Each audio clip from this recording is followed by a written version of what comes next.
A short message to the employees at Malta Air as cabin crew.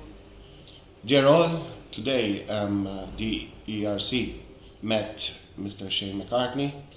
I was not allowed in because they are saying that General Workers Union is not yet recognized.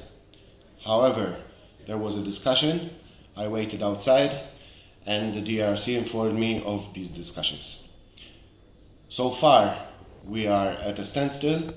However, I assure you that the General Workers Union is ready and willing to negotiate on your behalf to safeguard every job and also make sure that your take-home pay is good enough to survive and even more.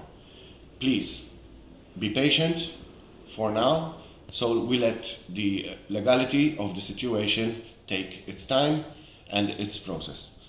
However, I would like to reassure everyone that no stone is left unturned.